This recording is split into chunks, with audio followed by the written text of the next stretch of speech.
사도행전 8장을 펼쳐보시겠습니다.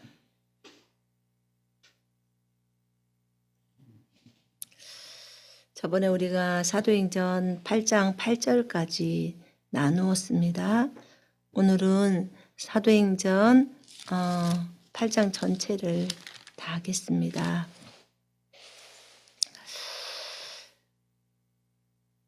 (8장 9절부터) 우리 같이 좀 읽어볼까요? 17절까지. 그 성에 시몬이라 하는 사람이 전부터 있어 마술을 행하여 사마리아 백성을 놀라게 하며, 사도행전 자칭 큰 자라 하니 낮은 사람부터 높은 사람까지 다 따르며 이르되 이 사람은 크다 일컫는 하나님의 능력이라 하더라. 오랫동안 그 마술에 놀랐으므로 그들이 따르더니 빌립이 하나님 나라와 및 예수 그리스도의 이름에 관하여 전도함을 그들이 믿고 남녀가 다 침례를 받으니, 시몬도 믿고 침례를 받은 후에 전심으로 빌립을 따라다니며 그 나타나는 표적과 큰 능력을 보고 놀라니라. 예루살렘에 있는 사도들이 사마리아도 하나님의 말씀을 받았다함을 듣고 베드로와 요한을 보내매 그들이 내려가서 그들을 위하여 성령 받기를 기도하니, 이는 아직 한 사람에게도 성령 내리신 일이 없고 오직 주 예수의 이름으로 침례만 받을 뿐이더라. 이에 두 사도가 그들에게 안수하며 성령을 받는지라. 아멘.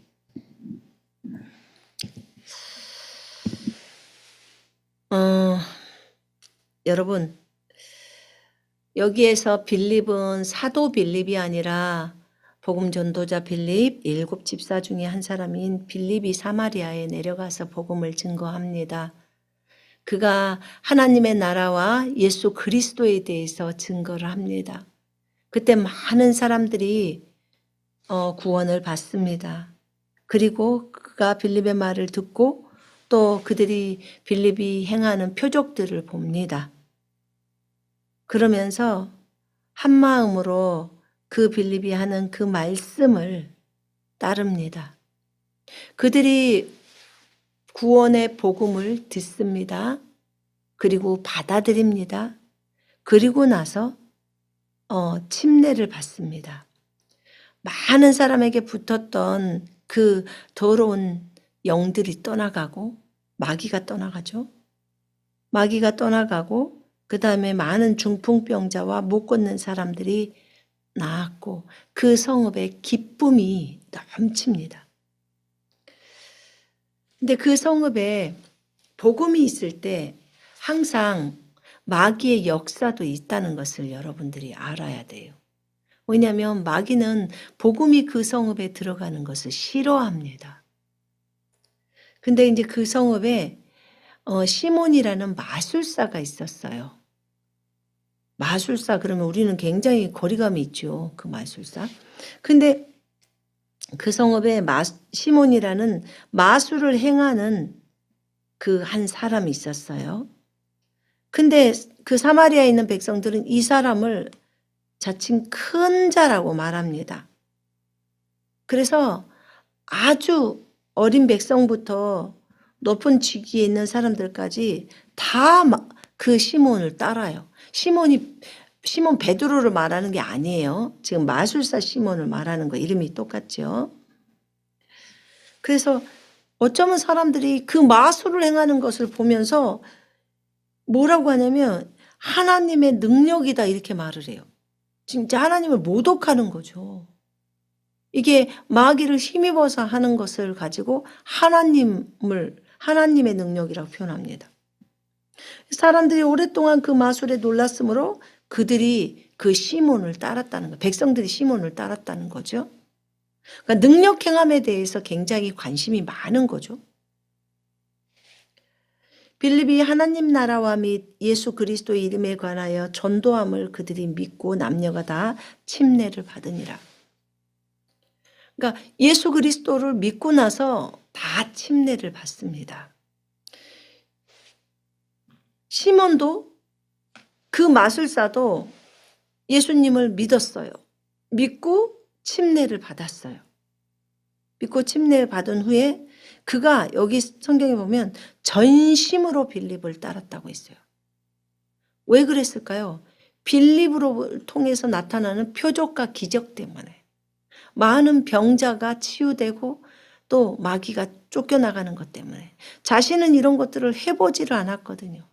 아무리 높은 능력이라고 해도 이게 요렇게 빌립에게 나타난 표적처럼 그렇게 무슨 문둥병자가 낫는다든지 귀신이 다 쫓겨나간다든지 하질 않았거든요. 어떻게 쫓겨나가요? 귀신이 귀신을 쫓아낼 수 있어요? 그러지 못하잖아요. 하나님이 마귀를 쫓아내는데. 그래서 그가 표적과 능력을 보고 놀라서 그 빌립을 전심으로 따릅니다. 근데 이제 예루살렘에 있는 사도들이 이 사마리아에도 말씀을 받았다는 이 소식을 듣습니다. 그리고는 그 소식을 듣고 베드로와 요한을 보냅니다. 지금 핍박 때문에 전부 흩어졌어요. 그리스도인들이 사마리아와 유대와 또 그 다음에 땅끝으로 멀리 퍼졌어요. 그래서 이 시기에 그 수리아에 있는 안디옥까지, 지금 터키 땅에 있는 안디옥까지 퍼져 있는 상태가 됐어요. 핍박 때문에 사람들이 퍼진 거예요. 핍박을 안 했다면 절대로 안 퍼지죠. 한 곳에만 모아 있으려고 하죠. 그래서 핍박이 꼭 나쁜 것만은 아니에요. 이거는 복음을 증거하기 위해서 하나님이 예루살렘의 그 교회에서만 있으려고 사람들이 하니까 흩어버린 거예요. 스데반의 핍박을 통해서 그들이 전체가 다 흩어져 버린 거예요. 그래서 각 곳곳에 가서 복음을 증거합니다. 왜냐하면 요한 어디죠?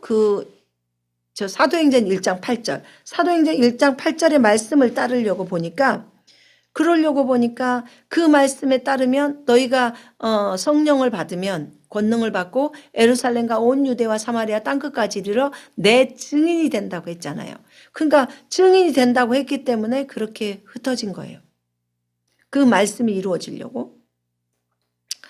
그랬는데 사마리아에 복음이 들어간 거예요.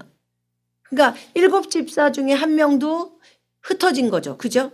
오직 사도들만 12명 사도들만 남겨놓고 나머지는 사도는 예루살렘에 있었거든요. 그들만 남겨놓고 나머지는 전부 다 흩어졌어요. 그래서 집사인 빌립이 사마리아에 온 거예요. 와서 복음을 증거하는 거예요. 왜 예수님이 계셨을 때 사마리아도 들렸는데 수가성 마을도 들렸는데 사마리아에 복음이 증거되지 않았을까? 나중에 예수님이 사마리아 지나갈 때 그들이 영접 안 하잖아요. 그러니까 사도 요한이 주님 이곳에 불을 하늘에서 내려서 우리가 이 사마리아를 다 불로 태워버리리까? 이렇게 말을 하잖아요. 그러니까 이런 부분들에 있어서 뭐라 그러죠? 예수님이 이렇게까지 했음에도 불구하고 사마리아가 예수님을 영접하지를 않은 거예요. 물론 수가성 여인 때문에 영접했던 그 무리들이 있었죠. 그렇지만 그 사람들이 다 사마리아의 그 백성들 전체를 대표하지는 않잖아요. 전체가 다는 아니잖아요. 그래서 사마리아에 내려갔는데 예수님에게서 끝난 표적이 아니었던 거예요. 예수님의 제자들도 그런 표적이 있었던 거예요.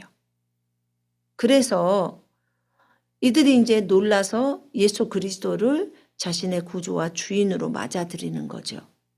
그리고 나서 침례를 받습니다. 이들이 물침례를 받아요. 분명히 너희가 믿고 침례 받으면 구원을 받는다고 마가복음 16장에 적어져 있어요.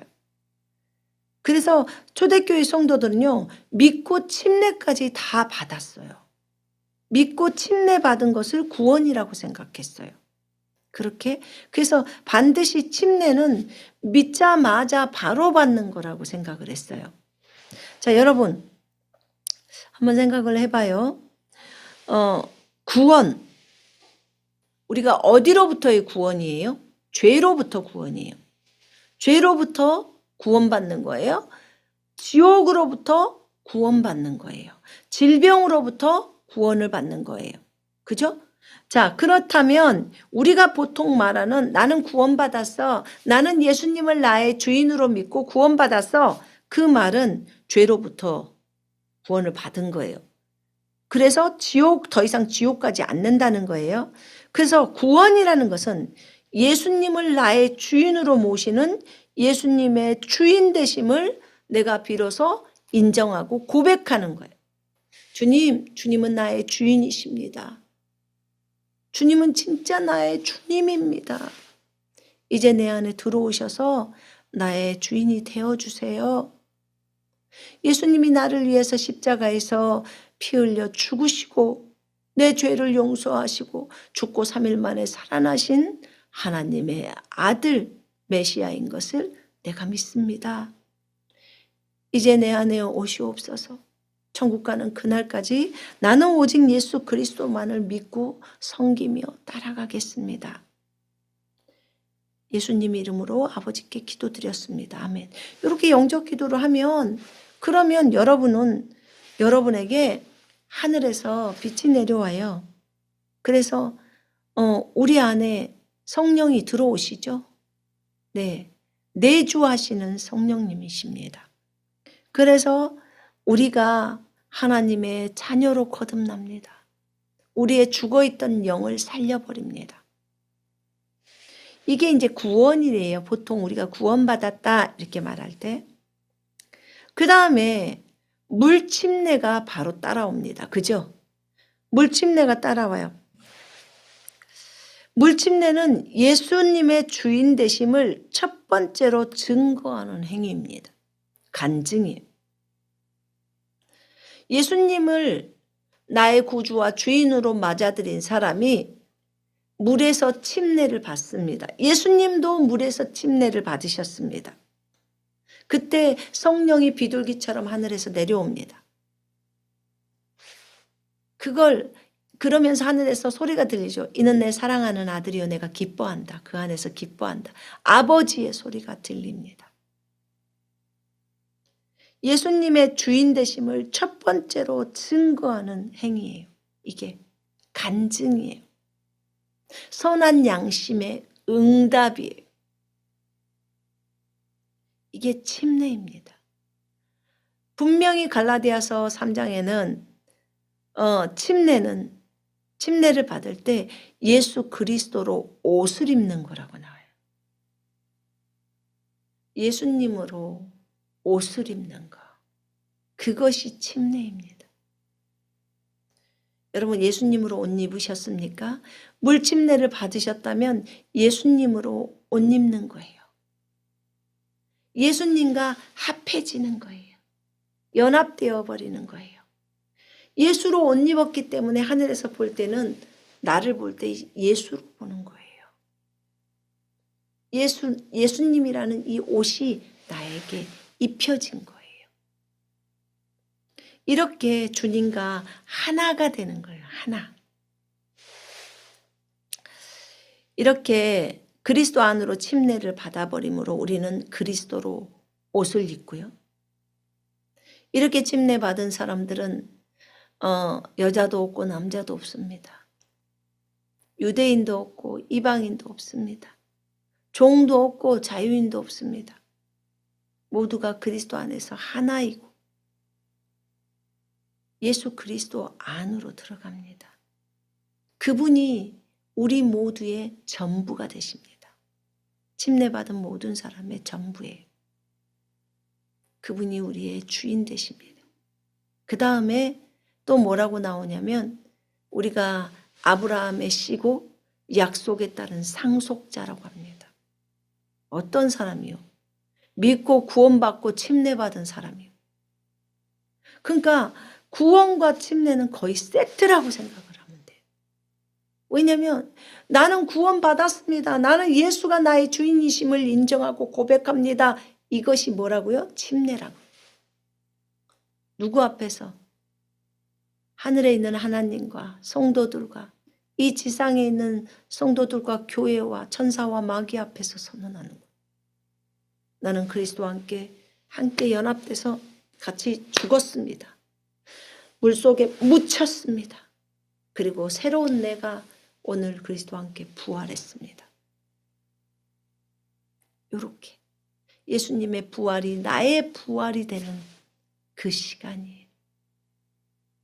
그래서 부활, 침례를 받은 사람만이 이 땅에 천년왕국 때 왕국에 참여하기 위해서 내려오는 거예요. 물침례 굉장히 중요한 것입니다. 그냥 물속에 한번 들어갔다 나오는 거, 목욕하는 거 그거 아니에요. 주님과의 연합을 상징하는 거예요. 그래서 정말 우리가 물침례를 받는 것은 당연합니다. 예수님을 믿었다면 세례받지 마시고 침례를 받으십시오. 예수님도 침례 받으셨으니까 여러분도 침례 받으세요. 침례는 너무너무 중요한 거예요. 로마서 6장에도 거기서 나와요. 침례가 그리스도와 함께 연합이라고. 그리스도와 함께 같이 죽고 내 옛사람이 십자가에서 죽고 그 옛사람이 이제 묻어버리는 거예요. 물속에다. 그리고 이제 새로운 내가 새 사람이 주님과 함께 부활해서 이제 걸어가는 것을 상징한다고 얘기했습니다. 그 다음에 물침례 다음에 우리가 날마다의 삶 속에서 예수님을 주인 되신 예수님은 진정한 나의 주인이십니다 라고 매일매일 인정하면서 자기를 부인하면서 자기가 주인인 것을 멈추고 우리는 주인이 아니고 내가 주인 되려고 하는 그 나를 버려버리고 그리고 온전히 진정 나의 주인이신 예수 그리스도의 그 말에 순종하면서 행동하면서 나아갑니다. 우리가 새로운 피조물이라고 하지만 새로운 피조물이 되었습니다. 우리의 영이 거듭났습니다. 죽어있던 영을 살렸습니다. 그리고 혼은 말씀으로 새로워져야 합니다. 육체도 말씀으로 새로워져야 합니다. 그러니까 영은 거듭났지만 혼은 그 다음에 육체는 여전히 똑같습니다. 예수님 믿었다고 갑자기 육체가 얼굴이 다른 모습으로 달라지냐? 그건 아닙니다.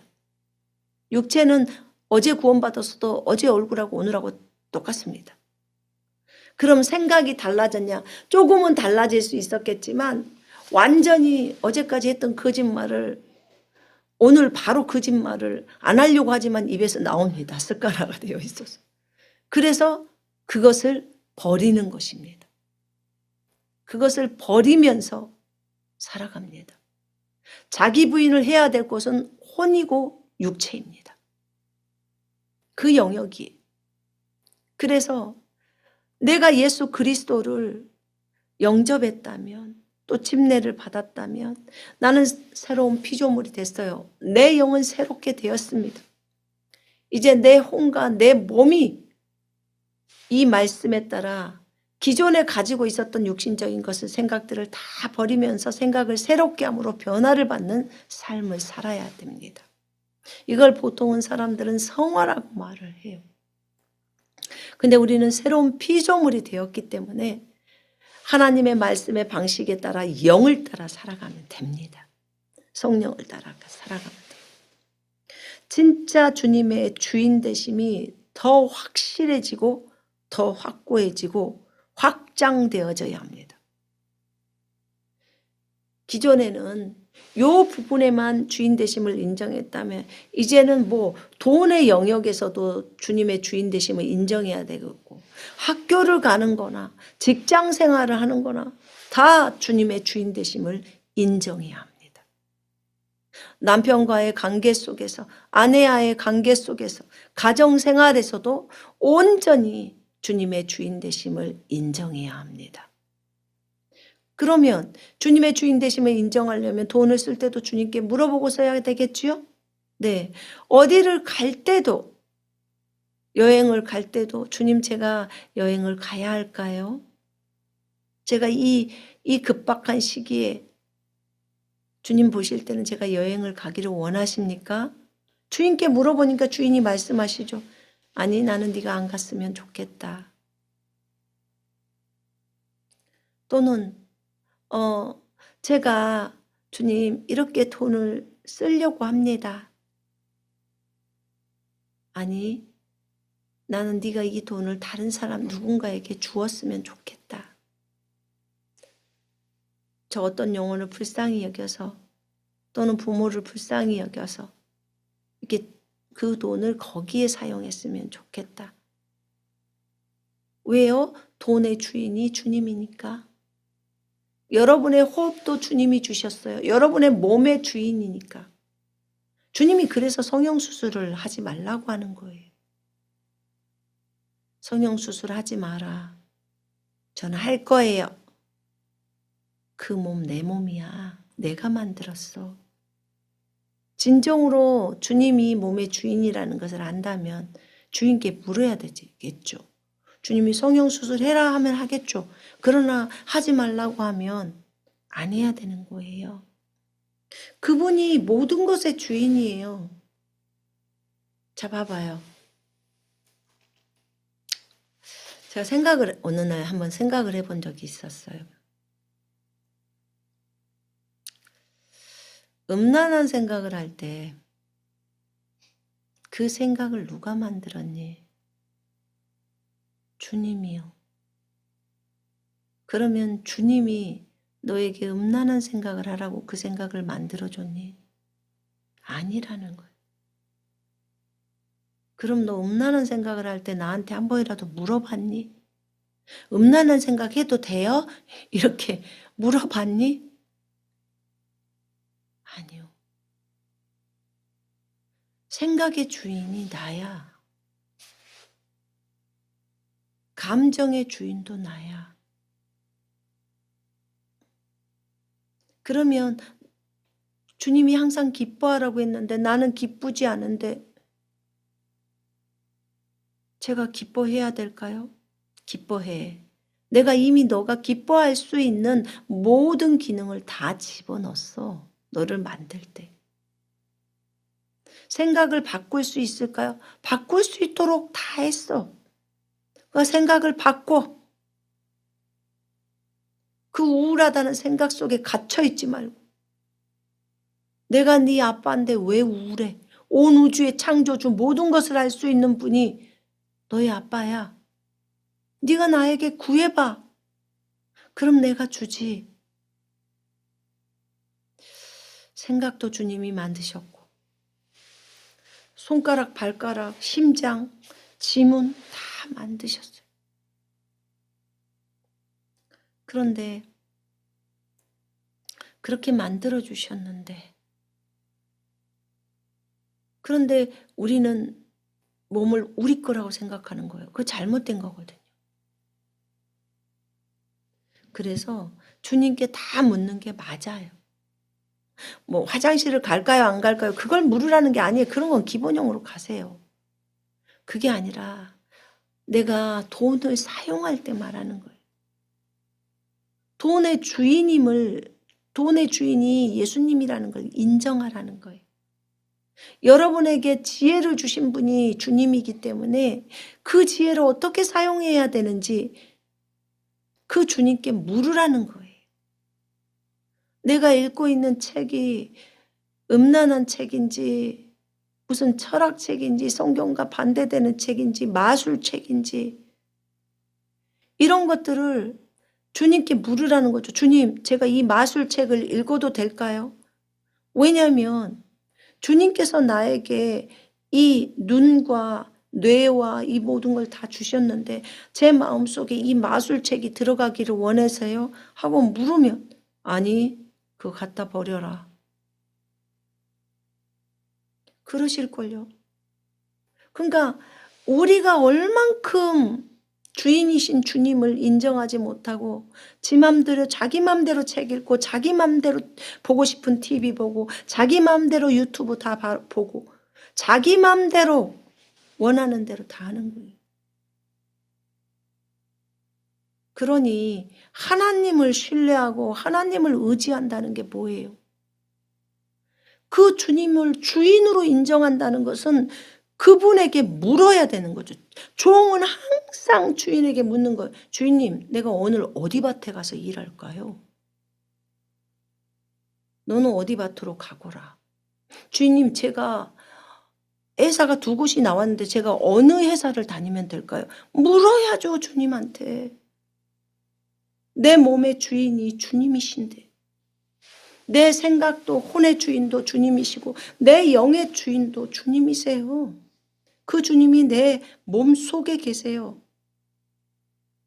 내 배에서 생수의 강이 흐른다고 하잖아요. 근데 묻냐는 거예요. 그래서 내가 주님의 주인 되심을 얼만큼 확고하게 생각하고 있는가, 얼마나 확신 가운데 있는가. 여러분, 진정으로 종은요, 주인에게 예속되어 있어요. 그분이 나를 만들었어요. 눈과 코와 입과 심장과 지문을 만드신 분이에요. 그렇다면 진정으로 그분을 알아야 되지 않을까요? 그분이 주인임을 인정한다면 어떻게 해야 될까요? 대통령이요. 이재명 대통령이 진짜로 예수님이 자기의 주인이라는 것을 안다면 이런 악한 행동들을 하지 않아요. 진짜로 그분이 예수님이 주인이 되었으면 좋겠지만 예수님이 주인인다고 진심으로 인정을 한다면 국가의 돈을 사용할 때도 당연히 묻죠. 하나님, 이런 예산안이 있어요. 그러면 이 예산안을 정말 가난한 자들에게 사용해야 되는데 어떻게 사용하면 좋을까요? 주님께 물으면 주님이 지혜를 주시죠. 가르쳐주고. 지금 나라의 위기 상황이라면 하나님, 어떻게 정치를 해야 합니까? 어떻게 사람을 돌봐야 합니까? 하나님이 온 우주에 정치가시니까 좀 알려주십시오. 이렇게 하나님께 구할 수 있지 않겠습니까? 그래서 대통령이 진짜 예수님을 자신의 구주와 주인으로 영접해야 되는 거예요. 교회만 다녀야 되는 게 아니고. 진짜 예수님이 자신의 주인이라면 주인 되심을 인정하고 주인 앞에서 정직하고 정의와 공의를 행하면서 가야 하는 거지요. 정말 그런 대통령이 되기를 너무나 원합니다. 국민들을 어렵게 해서 어려운 법만을 만들지 말고 무슨 교회 폐지권인가, 교회 폐쇄권인지 폐지권인지 무슨 이런 법을 만든다고 이렇게 얘기들이 나오더라고요. 그 구티비인가 뭔가 거기서 보니까 목사님들이 이걸 반대한다고, 교회의 통치는 하나님이 하시는 거지 어떻게 국가가 교회를 통치해서 국가가 교회를 폐쇄하냐고. 지금이 중세 시대는 아니잖아요. 그게 말이 됩니까? 무슨 그 이단이라고 하는 신천지나 이런 데를 잡는다고 하던데 그것은 그 목사님들 말은 그거는 핑계래요. 결국은 교회를 다 없애려고 하는 거예요. 정치에 대해서 정당들을 반대하는 것이 있다고는 이유로. 그렇게 되면 경제에 있어서도 다 똑같죠. 그렇게 되려면 교회만 그럴 게 아니라 사업하시는 사람들도 다 막아야죠. 다. 왜냐면 민주주의라 우리는 각자가 자기가 말할 권리가 있잖아요. 헌법에 나와요. 자유롭게 말을 할 수 있는 권리가 있다고. 근데 이런 부분들에 있어서 주의해야 되잖아요.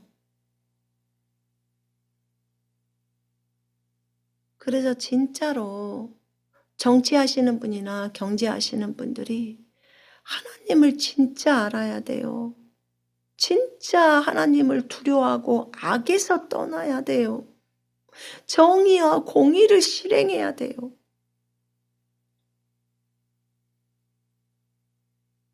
악법을 만드시는 분들은, 그걸 발휘하신 분들은 많이 어렵게 될 겁니다. 하나님께서 가만히 있지 않으세요. 하나님 그냥 보고만 계시는 분이 아니에요. 하나님 정말 무서우신 분이에요. 지구를 1초 만에 박살내시는 분이에요. 전 인류가 잘못됐다 그러면 홍수로 쓸어버리셨던 분이라고요.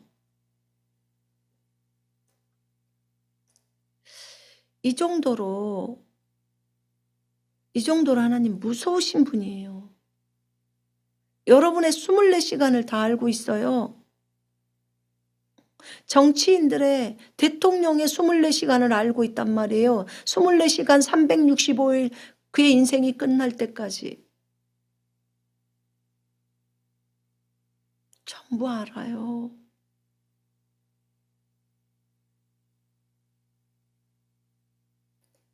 그러니까 국회의원들의 24시간을 다 아는 거고,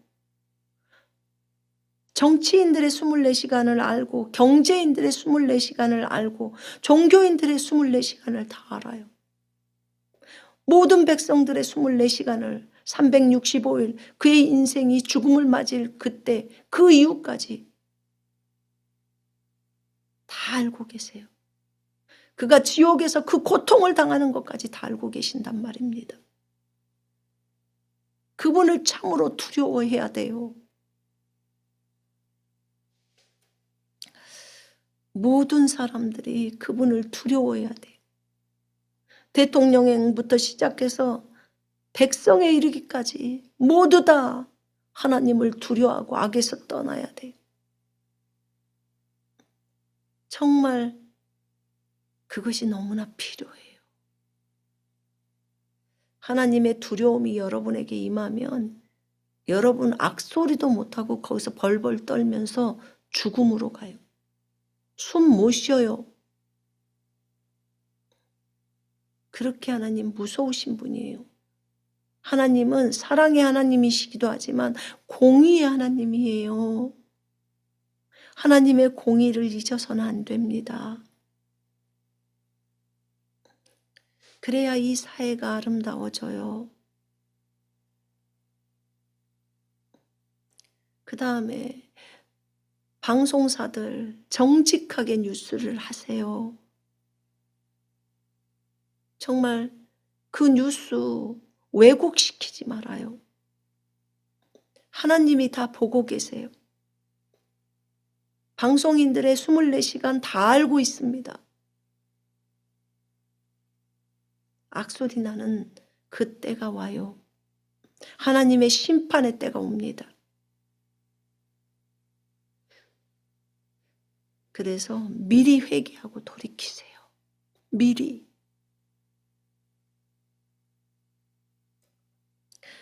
방송은 정직해야 합니다. 보도가 정직해야 돼요.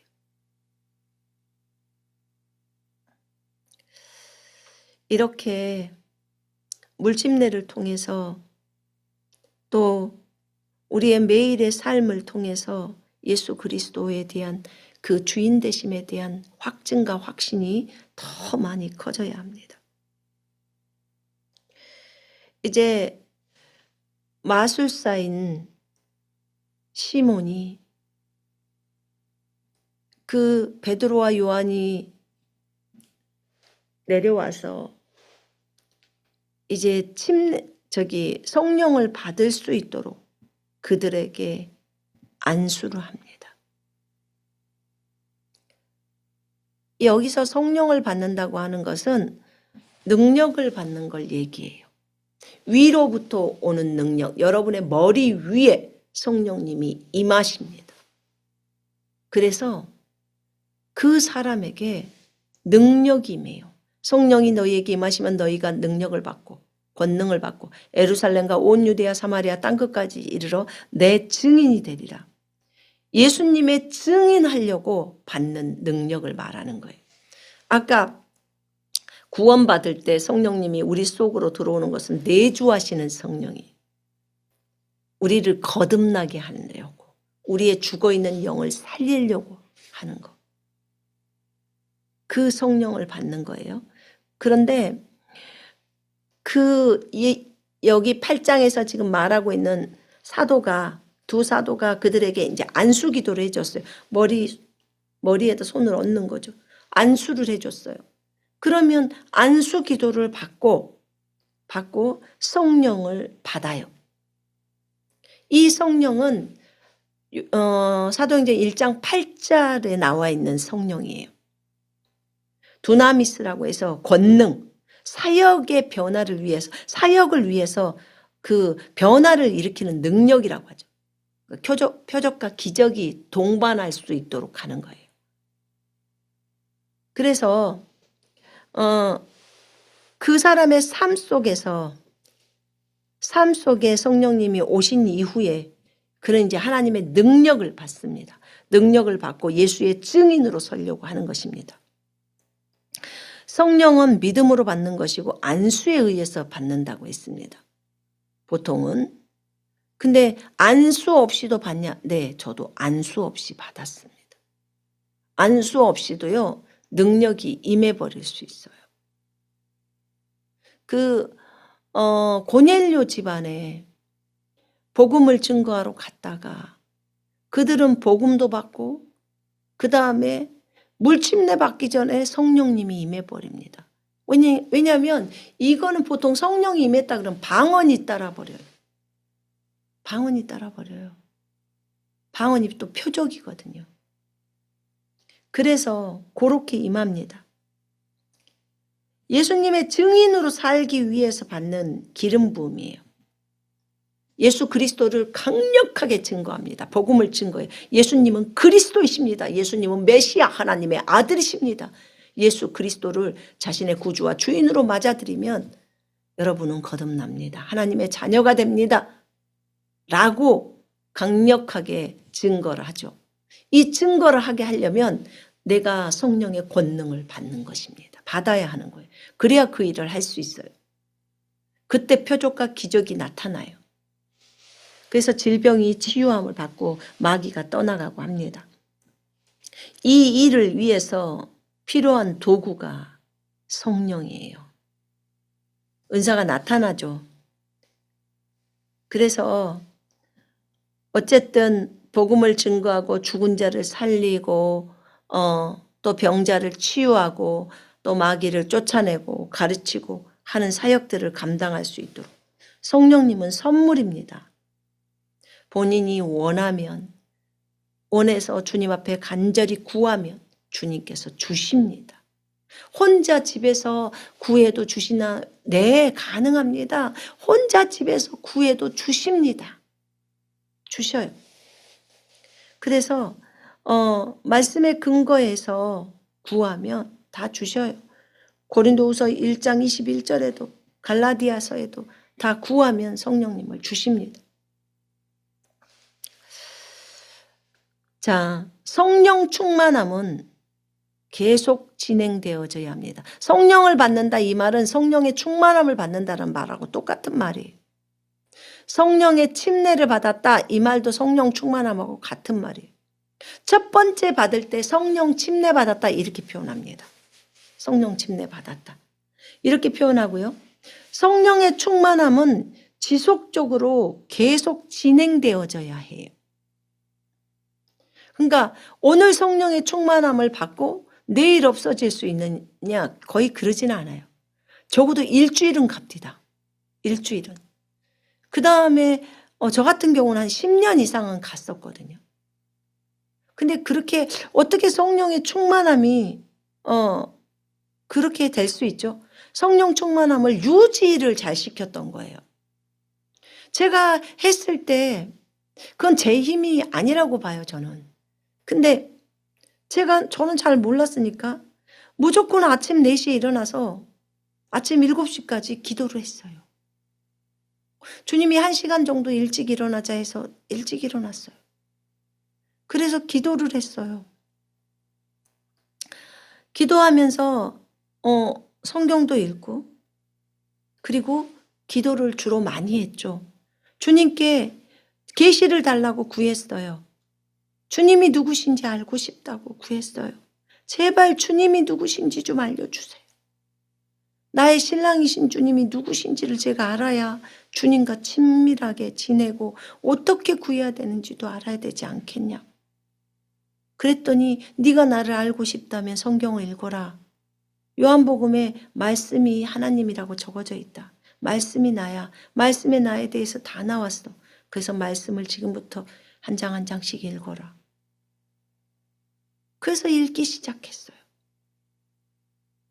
그래서 이 3시간 동안에 성경을 읽고 기도를 주로 처음에는 많이 했어요. 그리고 나머지 2시간을 기도를 했다 그러면 1시간을 성경을 읽었어요. 성경 읽으면서 주님 이거 잘 모르겠는데 이게 무슨 뜻인가요? 이렇게 물어요. 그럼 그때는 안 들릴지라도 조금 있으면 주님이 알려줘요. 아, 이 뜻이 이거네요. 그 밑에 설명도 되어 있고. 아무리 주님이 안 가르쳐주면 아무리 설명되어 있어도 못 깨달아요. 근데 주님 이거 좀 깨닫게 해주세요. 알게 해주세요. 이 말이 무슨 뜻이에요? 그러면 주님께서 인도해 주세요. 그렇게 주님 앞에 성령의 충만함을 먼저 구했을 때 회개가 일어났어요. 제 잘못이 보이기 시작하는 거. 동생들한테 잘못했던 거, 부모님한테 잘못했던 거, 제가 음란했던 거 다 회개했어요. 하나님 앞에. 즉시 죄가 떠오르면 즉시 죄자백을 했어요. 매일 기도의 시간을 정해놓고 해야 돼요. 여러분. 시간 안 정해놓고 하면 안 돼요. 그럼 흐지부지 돼요. 아침에 내가 5시에 일어나겠다. 아침에 6시에 일어나겠다. 하면 딱 시간을 정해놓고 1시간도 좋으니까 제발 시간 정해놓고 그 시간만큼은 주님께 먼저 드려요. 다른 거 하지 마. 일어나서 핸드폰 먼저 보지 마요. 그 시간을 먼저 하나님 앞에 경배하고 주님 앞에 무릎 꿇고 기도해요. 먼저 주님을 찬양을 한 곡으로 올리고 내 죄가 떠오르면 다 자백하고 죄에 대해서 회개하고 그리고 주님으로부터 이런저런 것들을 구해요. 나에게 계시해 주셔서 이 말씀이 깨달아지게 해달라. 지혜와 명철이 들어오게 해달라고. 그래서 하나님 정말 경외하고 싶다고. 하나님 두려워하고 싶다고. 악에서 떠나고 싶다고. 거룩한 자에 대한 지식이 명철이라고 했는데 내가 그 주님을 알게 해달라고. 그렇게 구해요. 이 말씀이 무슨 말씀인지 주님 제발 나에게 알려달라고. 주님이 어떤 분인지 제발 나에게 알려주시고 내가 누구인지 알게 해달라고. 그렇게 구하세요. 간절히 구하시고 요한복음부터 읽어보세요. 요한복음 1장부터. 많이 성경 읽으려고 하지 말고 그게 무슨 뜻인지 한 글자 한 글자씩 읽어가라는 거예요. 이 내용도 알게 해달라고 하고. 그리고 요한복음 1장을 읽으시고 그 다음에 잠언을 한 장씩 읽으시면서 회개하시고 그 말씀을 읽다가 거짓말에 대한 말이 나오면 거짓말했던 것에 대해서 회개한다고 하면서 떠올려 주시라고 하면 어렸을 때 거짓말했던 것까지 다 떠올려 주셔요. 성령님이 하시는 거예요. 잘못했다고 용서를 구하고 사람한테 잘못했으면 또 그 사람에게 전화 걸어서 용서를 구하고 이렇게 하는 거예요. 그러니까 제가 그 성령 충만을 유지할 수 있었던 것은 계속적으로 기도를 했던 거예요. 시간을 정해놓고 매일 그리고 저녁 때 자기 전에 1시간 정도 기도를 했어요. 잠언 말씀을 보면서 내가 오늘 하루 동안에 저질렀던 죄악들을 회개하고, 그리고 저녁 때 말씀 한 장을 또 읽고, 그리고 하나님께 감사 기도하면서 다른 사람을 축복하는 기도하고, 가족들을 축복하는 기도하고, 이렇게 매일 기도하고, 그 다음에 두 번째는 내가 죄가 있을 때 즉시 자백해요. 누워있을 때 생각난다 바로 죄를 자백해요. 누워서라도 자백하세요. 걸어갈 때 생각나면 걸어갈 때라도 하나님, 제가 누구를 미워했네요. 주님 주의 보혈로 저를 용서해 주소서. 내가 미워하지 않기를 원합니다. 내가 그를 예수 그리스도 이름으로 축복합니다. 이렇게 해버려야 돼요. 이거는 제가 축복합니다가 나올 때까지가 10년 이상이 걸린 내용이에요. 근데 처음부터 초장부터 이렇게 가버리면 빠른 속도로 성장해요, 여러분들이. 그 다음에 세 번째는 내가 하나님의 말씀을 읽고 그 말씀에 순종했어요. 내가 거짓을 말하지 않겠습니다 했으면 그날 거짓을 말하지 않으려고 애를 썼어요. 주님이 나에게 너 성경을 읽다가 용서해라 라고 하면 그 사람을 용서하겠다고 말하고, 주님 제가 이 사람을 용서합니다. 그리고 그 사람한테 전화해서 내가 당신을 용서한다고 말했어요. 그러니까 하나님이 나에게 말한 것이 그 마음의 감동이 말하는 거예요. 성령님의 성경 읽다가 감동 오면 그것이 주님이 나에게 하는 말이에요. 그래서 그것을 오늘 실행에 옮기는 거예요. 그리고 성경 말씀을 감동이 안 와도 좋아요. 적어져 있는 내용에서 내가 실행해야 될 게 너무 많아요. 미워하지 말아야겠다. 그럼 미워하지 않아야 되겠고, 감사해라 하면 감사하죠. 감사할 걸 10가지를 찾는 거예요. 자식들이 건강한 거 감사, 부모가 살아계신 거 감사, 오늘도 집을 주셔서 피할 곳이 있는 것이 감사, 남편에게 직장 주셔서 감사. 감사가 얼마나 많은지 10가지만 찾아서 오늘 감사해요. 삶 속에서 밥을 주신 거 감사. 그러니까 식사 기도가 그냥 기도가 되어지지 않고 눈물의 기도가 되는 거예요. 너무 감사해서. 이렇게 내가 하나님의 말씀을 내 삶 속에 실천하면서 내 육신적인 것을 버리려고 성경 말씀만을 실천하면서 가려고 적용하려고 하니까 이 3가지만 적용을 했어요. 저는 주로. 그랬더니 성령 충만하면 안 떠나갑니다. 안 떠나가요. 그거 쉽게 떠나가는 거 아니에요. 여러분이 주님을 아예 찾지 않아 버렸던지 다시 안 찾고 기도도 않고 성경도 안 보고 생활 속에서 죄가 묻어났는데도 그냥 내버려 둬버렸다면 성령 충만하면 떠나갑니다. 근데 여러분들이 계속 그렇게 한다면 성령 충만하면 안 떠나가요. 그래서 이 성령의 충만함을 사도들이 이렇게 전했을 때 그들이 다 받았어요. 사마리아 사람들이 다 받았어요. 얼마나 좋겠습니까? 성령의 충만함을 받고 나면 이 사람들이 예수의 증인이 다 되잖아요. 그죠? 물침례를 받고 나서 성령 침례까지를 딱 받아버리면 그러면 이제 예수의 증인으로서 어디를 가서든지 증거라는 거예요. 그러면 주님께서 따르는 표적으로 그 말씀을 확증해 주십니다. 그러니까 왜냐하면 이 빌립도요 성령 충만함을 받은 거거든요. 받고 나서 사마리아 오니까 막 이런 역사가 일어나는 거잖아요. 집사님이 하는데도 역사가 일어나. 그러니까 이 마술사인 시몬이 바로 사도들 베드로하고 요한한테 돈 갖다 주는 거예요. 나도 그거 좀 주라고. 나도 내가 누군가를 안수하면 그 사람이 다 성령 받을 수 있게 해달라고. 아니 돈 준다고 성령을 받아요? 진짜 이분이 정말 너무 모르는 거죠. 그 권능을 내게도 주어서 자기가 누구에게 안수하든지 성령 받게 해달라는 거예요. 그러니까 베드로가 말합니다. 하나님의 선물인 성령을, 그죠? 선물이라고 했어요. 성령. 하나님의 선물인 성령을 네가 돈 주고 살 줄로 생각했느냐? 돈 때문에 아나니아 삽비라가 죽었는데 돈 감추다가 거짓말해가지고 그랬는데 네 은과 네가 함께 망할지어다 그래요. 얼마나 베드로 무서운 소리를.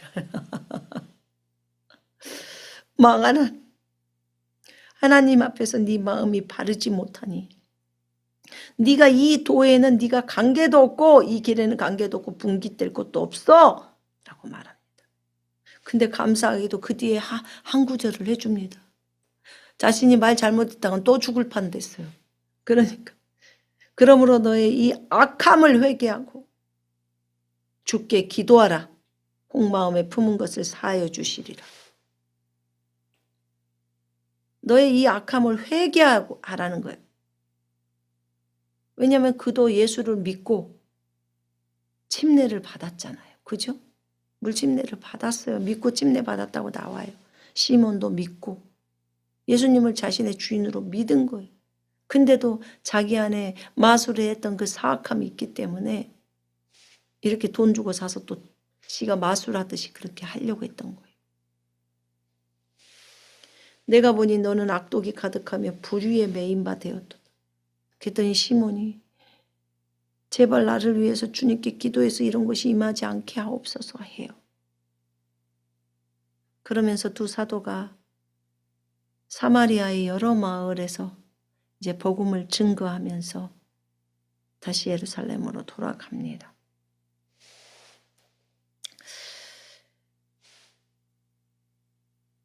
이때 빌립이 이제 사마리아에서 복음을 다 전했잖아요.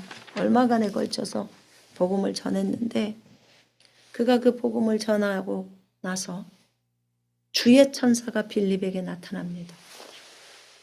주의 천사가 빌립에게 나타나서 말을 합니다. 여러분, 주의 천사가 여러분에게 나타나서 말을 해요. 여호와의 천사, 여호와를 대표하는 천사예요. 그 주의 천사는 경배도 받습니다. 하나님의 현현이에요. 그래서 어느 때는 주님이 나타났어요. 저에게. 그런데 얼굴이 이렇게 생겼어요. 왜냐하면 주의 천사가 주의 현현으로 나타나니까 이 천사 저 천사가 나타난단 말이에요. 왜 이렇게 예수님의 얼굴이 다르냐? 이렇게 주의 현현으로 주의 천사가 올 수 있기 때문에 그래요. 그래서 주의 천사가 빌립에게 말을 합니다. 여러분에게 말을 해요. 누구야? 너 어디 가서 복음 좀 전해라. 아주 자다가 깜짝 놀래서 난리 날 거예요. 근데 빌립에게 주의 천사가 말을 합니다. 여호와의 천사가 하나님을 대신한 자라고 했어요. 빌립은 사마리아에만 머물러 있지는 않는다고 했습니다. 다른 곳에 가서 또 복음을 증거하죠. 복음 전도자들은 이렇게 하더라고요. 그래서 빌립에게 말합니다. 일어나서 남쪽으로 향해서 예루살렘에서 가자로 가는 길, 지금 가자 지역 있죠. 가사가 그쪽이니까 그 해변길, 가사로 내려가는 길까지 가거라 이렇게 했어요. 그 길은 광야라는 거예요. 광야로 가라는 거예요. 여러분, 광야 아무도 없는데 거기서 사막에 바람 불어서 모래바람 불면은 묻혀서 죽어요. 근데 지금 주의 천사가 광야로 가라고 하는 거예요. 그러면 가시겠습니까? 가야 돼요. 여러분이 보이는 그 환경 생각 없이 가야 합니다. 가다가 모래바람에 막히면 죽는데 그래도 가야 돼요. 주의 천사가 지금 가라고 했잖아요. 뭔가 뜻이 있기 때문에 가라는 거예요. 근데 빌립은 순종해서 갑니다. 아브라함에게 너 이삭 바쳐라 하니까 가잖아요. 그런 것처럼 빌립도 갑니다. 광야로 가요. 일어나 가서 보니 순종해요. 빌립이 순종합니다. 주의 천사에게.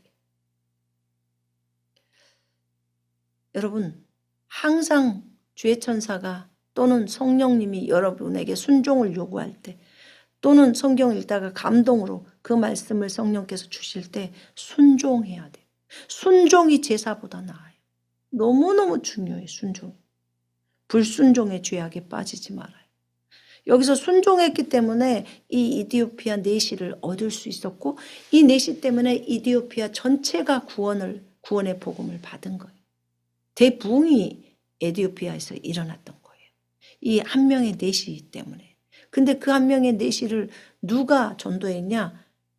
네, 집사 빌립이 전도했어요. 그러면 빌립의 상급이 엄청나겠죠. 그죠? 내시 하나를 전도하고 떠났는데 그 내시가 그 나라를 다 바꿨어요. 누군가가 여러분 한 사람을 전도했는데 여러분이 어떤 나라에 어떤 지역에 복음을 다 전했다. 그럼 그 사람의 상급이, 본인의 상급도 있지만 그 전에 복음을 전했던 사람의 상급도 큰 거예요. 일어나서 가서 보니까 그 광야에 마차가 지나가고 있는 게 보이는 거예요. 근데 성령께서 이제 말씀을 하십니다. 성령이 말씀을 하셔요. 마차 가까이 가라. 거기 29절에 성령이 빌립더러 이르시되 이 수레로, 이 마차로 가까이 나아가라. 아까는 주의 천사가 말했고 나타나서 말했고, 주의 천사가 안 나타나면 안 됐나 보죠. 그죠? 성령님이 말하면 안 됐으니까 주의 천사가 나타났을까요? 보여주는 게 좀 필요했을까요? 광야로 가라가니까. 그래서 주의 천사가 나타났는데 이번에는 광야로 가서 보니까 마차가 보이는데 성령님이 속안에서 말씀을 하시는 거예요. 성령님 빌립더러 이르시되, 성령님도 말씀 다 하십니다. 이 수레로 가까이 나아가라 하시거늘. 그 수레에 가보니까 에디오피아 사람 곧 에디오피아 여왕 간다게의 모든 국고를 맡은 관리인 네시가 예배하러 예루살렘에서 왔다가 돌아가는데 수레를 타고 선지자 이사야의 글을 읽고 있더라. 간다게라는 이 인물은 에디오피아의 한 나라의 여왕이 있어요. 에디오피아 나라도 크잖아요. 그 왕의 모든 국고, 그러니까 모든 국가의 재정을 맡고 있는 넷이에요. 그러면 지금으로부터 말하면 무슨 재정부 장관이, 우리나라로 말하면 재정부 장관이 그 나라에서 커요 안 커요? 크죠. 에디오피아 재정부 장관이 지금 마차를 타고 가고 있는 거예요. 그래서 여기에 성령님이 빌립한테 가까이 가라고 해서 빌립이 막 달려갑니다. 마차니까 달려가야죠. 걸어가면 못 만나죠. 그래서 이사야의 글을 읽고 있으니까 네가 읽는 것을 깨닫느뇨? 라고 묻습니다. 당신이 읽는 것을 깨닫느뇨? 그러니까 나한테 지도해 주는 사람이 없는데, 말씀을 가르쳐 주는 사람이 없는데 내가 어떻게 깨달어? 이렇게 말을 해요.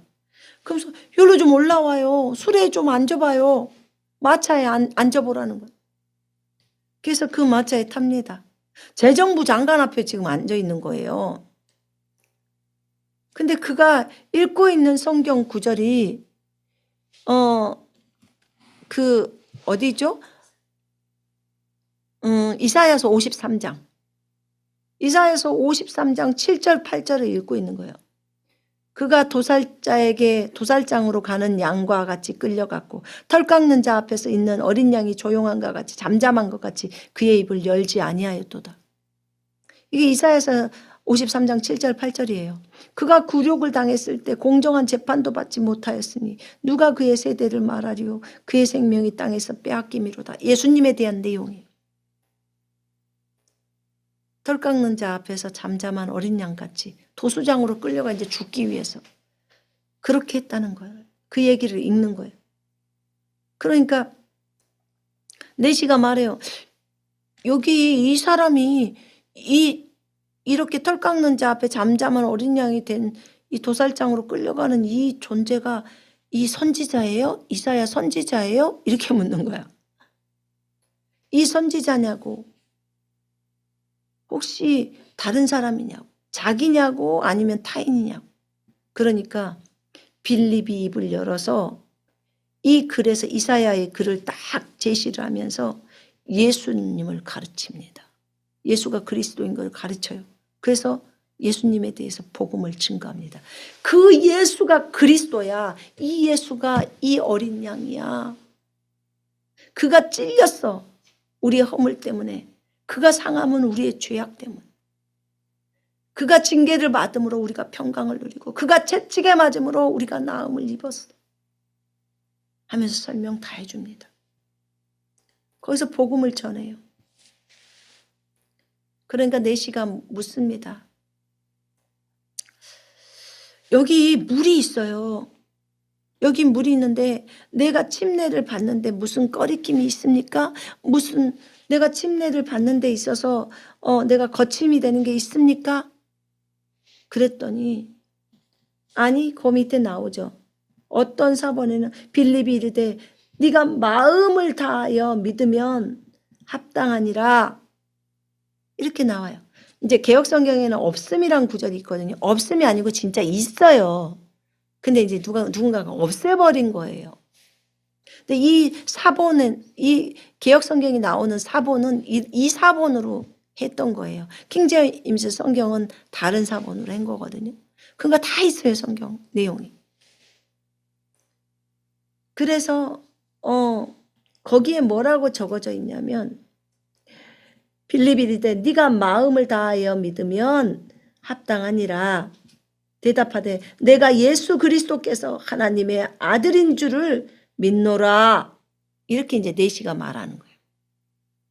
그러니까 이에 명령해서 수레를 멈춰라 라고 하는 거예요. 빌립과 내시가 둘 다 물에 내려가서 빌립이 침례를 베풀고 물속으로 내려가서 물속에 잠기는 거예요. 그래서 물로 내려가는 거예요. 그냥 물 갖다 뿌리는 세례가 아니라고요. 예수님도 물에 잠겼잖아요. 그래서 잠기다 침자예요. 그래서 침례라고 하는 거예요. 잠겨야 죽죠. 내 옛사람이 주님과 함께 죽어야 되는데, 그래서 더 이상 옛사람으로 삶으로 살지 않고 새로운 사람으로 주님께서 새롭게 창조한 그 피조물로서 살아가라는 거죠. 그래서 빌립과 내시가 둘 다 물에 내려가 빌립이 침례를 베풀고 둘이 물에서 올라왔어요. 이제 물에서 올라옵니다. 침례를 받고 그때 주님의 영이, 성령이 빌립을 이끌어가 버립니다. 딱 물에서 이제 같이 올라와서 걸어 나오는데 걸어서 나왔는데 빌립이 없네. 성령이 빌립을 데리고 가버려요. 순간 이동을 딱 시켜버려요. 여러분, 순간 이동은 오직 성령에 의해서 하는 거예요. 성령님에 의해서, 성령을 의지해서 이끌어 가버립니다. 내시는 기쁘게 길을 가므로 그를 다시 못하니라. 그를 다시 보지 못한다는 거예요. 여기서 이끌어 간지라가 여기서 하르파조라고 해서 그 순간이동을 얘기해요. 헬라어 하르파조가. 데려가 버리는 거. 낚아채가 버리는 거. 빌립은 아소도에 나타나 여러 성읍을 지나다니며 복음을 전하고 가이사라에 이르니라. 아소도는 이 광야에서부터 23km 떨어진 곳이에요. 순간 데려가서 23km 이상 가야 할 지점에다 딱 갖다 놓는 거예요. 놀랍죠? 이게 순간 이동이에요. 성령께서 그냥 해버리는 거예요. 여러분, 이 이디오피아 내시가 예루살렘에 예배하러 가는 것을 한번 생각해 봐요. 어떻게 알고 예루살렘으로 예배를 하러 갔지? 예배를 하러 갔다고 적어져 있어요. 그러니까 예루살렘에 계신 하나님에 대해서 들었죠. 그러니까 이사야 그 두루마리가 보통 두루마리가 있겠습니까? 성전에 있어야 될 두루마리, 회당에 있어야 될 두루마리가 에디오피아 내시가 두루마리를 보고 있는 거예요. 어떻게 구입을 했겠죠, 사본을. 읽고 싶어서. 그 하나님을 섬겨보고 싶어서. 왜냐하면 예전에는 구약밖에 없으니까. 그래서 그렇게 주님에 대한 마음이 있었죠. 그 다음에 에디오피아 내시가 관직이 높잖아요. 장관급인데, 재정부 장관인데. 관직 때문이라도 빌립이 이 사람과 친하게 지내줄 수 있었는데, 빌립은 이 사람과 친해질 수 있는 그런 것들도 원하지를 않았어요. 그냥 복음 전하고 나니까 주님이 데리고 가버려요. 뭐 그 사람하고 사귄다 어쩐다도 없어요. 이 사람은 오직 자기가 복음을 받아들이고 나서 복음을 받고 침례받고 그 나라로 가서 그 이후에 에디오피아가 복음이 그렇게 다 전해졌다고 하더라고요. 이 내시 때문에. 얼마나 감사합니까? 빌립은 성령님께 순종했어요. 성령님이 끌고 가니까 그대로 따라가는 거예요. 복음 전파에 집중했죠. 저희 남편이 예전에 차를 타고 오다가 바다에 빠질 뻔한 적이 있다니까요. 오른쪽에 바다. 근데 저쪽에선 차가 와. 차선은 한 개야. 어디 피할 데가 없는 상황인데 저쪽에서 차가 오는 것을 못 봤어요. 나는 그때 집에서 기도를 하고 있었다고. 중보를 하고 있을 때였어요. 근데 그런 상황이 펼쳐졌어요. 우리 남편이 해가 너무 쬐니까 저 사람이 들어오는 걸 못 봤어요. 그냥 멈춰 있다가 저 사람이 지나가고 나면 갔어야 되는데 이미 두 차가 다 진행을 해버린 상태였어요. 그래서 그냥 부딪혀서 죽어야 될 상황인 거예요. 안 그러면 핸들을 오른쪽으로 해서 바다 쪽으로 틀어야 되는 거예요. 안 그러면 그 바다가 좀 절벽처럼 이렇게 좀 내려 있거든요. 거기로 빠져버려야 되는 거예요. 근데 어떻게 해요? 그래서 나 죽었구나 라고 생각하고 눈을 감아버렸대요. 그냥 성령을 해서 오고 있기 때문에 어쩔 수가 없는 거예요. 그리고는 이제 자기는 바다 쪽으로는 꺾을 수 없으니까 그래가지고는 어떻게 왼쪽으로 꺾었는지 꺾었다 하더라고요. 그리고 죽었구나 하고 딱 눈을 감았다 하더라고요. 그런데 나중에 눈을 떠보니까 눈이 떠지더래요. 눈을 떠보니까는 차가 어떻게 된 상황인지는 모르는데 보니까 자기가 차가 멀쩡하게 서 있어서 자기가 내렸대요. 내렸다고 하던가? 보니까 저쪽 차도 스쳐 지나간 거예요. 어찌 됐든 몰라. 근데 자기 차는 분명히 여기 있었는데 차가 저 멀리 앞에다가 옮겨져 있는 상태더라는 거예요. 그리고 그 차는 지나가고 그 차에서도 사람이 내려가고 그 차 사람이 우리 쪽 차, 우리 남편 차를 보고 있고 우리 남편은 그때 냉동탑차를 타고 있었거든요. 어디 배달을 갔다 오느라고 일을 하고 있어서. 이건 하나님이 하셨다고밖에 자기는 말을 할 수가 없대. 뭐라고 설명이 불가능하대. 그냥 차가 붕 떠서 저쪽에다 옮겨진 거래요. 그냥 천사가 차를 잡고 저기다 옮겨놔 버린 거래요. 붕 뛰어가고. 꼭 아소도 23km가 붕해서 절로 간 것처럼. 에스겔이 머리카락만 잡고 붕해서 저쪽으로 그 포로들이 잡혀 있는 곳으로 간 것처럼. 이게 이동이거든요. 그게 차를 잡고 이동을 해서 그럼 차 안에 있는 그 모든 것이 다 이동해서 가는 거죠. 그런 것처럼. 우리가 나중에 순간이동을 하게 된다면 누가 주변에 옆 사람 손잡고 있으면 그 사람도 같이 날리겠죠. 자동차 안에 물건이 다 날라진 것처럼. 근데 이런 것도요. 있더라고요. 보니까. 예전에 한번 CCTV인가에 찍혀져 있는데 오토바이인가 뭘 타고 가던 사람이 큰 차랑 대형 사고가 날 때 그때 천사가 잽싸게 움직여서 그 오토바이를 길 가쪽으로 빼버리더라고요. 그래서 그 사람은 살은 거예요. 이런 것도 찍힌 적이 있더라고요. 참 하나님께서 천사를 통해서 일을 많이 하고 계세요. 그리스도인들을 시시때때로 돌봐주십니다. 안 그랬으면 우리가 죽을 뻔을 몇 번씩 당합니까? 그럼에도 불구하고 살림을 받잖아요. 하나님의 은혜라고 생각합니다. 자, 제가 기도하겠습니다.